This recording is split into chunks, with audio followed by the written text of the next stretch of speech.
everyone, in this video I'm going to set up game 4 from PrepTest 48.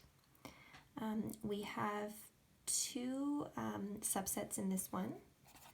Okay, so we have a set of folk groups and we have a set of rock groups.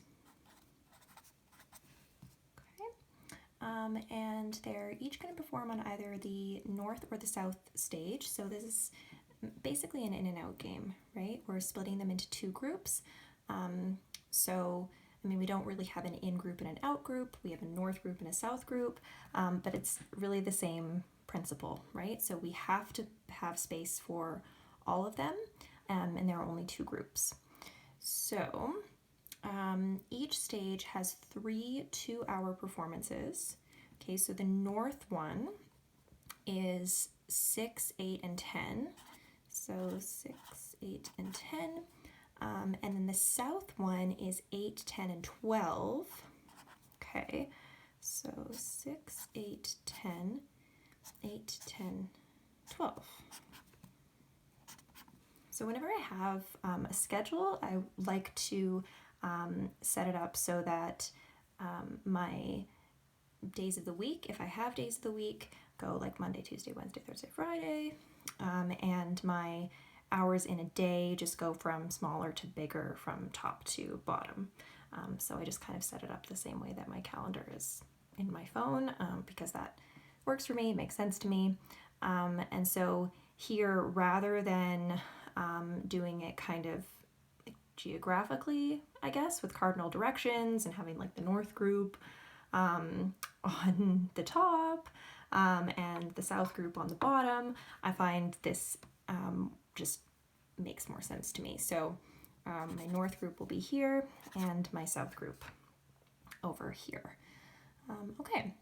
Each group performs individually and exactly once. Okay, great. So we don't have any doubles, we don't have any ties.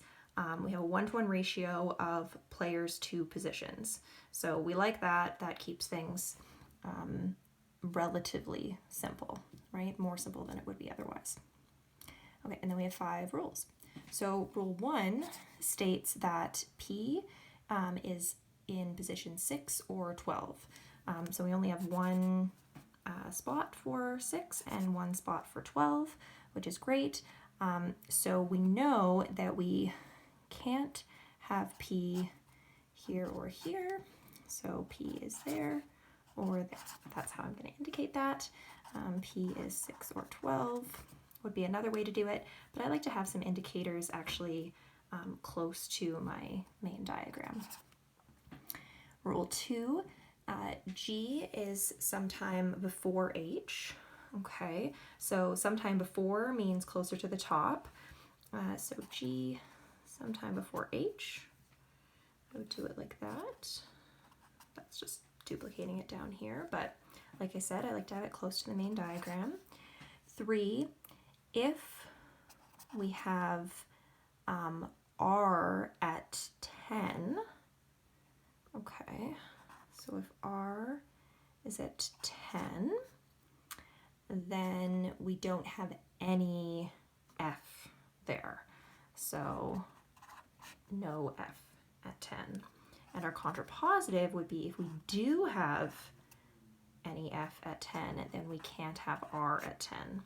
So what this boils down to basically is that we're either going to have all rock at 10 or all folk. And I'm actually just going to change that quickly to match the sort of font that I chose. Yeah, these 10 o'clock ones, it's all rock or all folk. Okay. 4, L and T are on different stages. Okay, so L and T can't be in the same column as one another. So L and T can't be in the same column, so in the same like vertical space. Okay, We could also say, well, we're either going to have L or T on the north, and then the other one is going to be on the south. That would be another way that we could indicate that, which would be kind of handy. Right. And rule 5, Q performs immediately after a folk group. Okay, so we're going to have a folk group, and then we're going to have Q immediately after that group. Okay, but not necessarily on the same stage. So they're not necessarily going to be in the same column. So this is possible, but it's also possible that we could have this relationship here, or we could have this relationship. Right. So I'm just drawing them all out.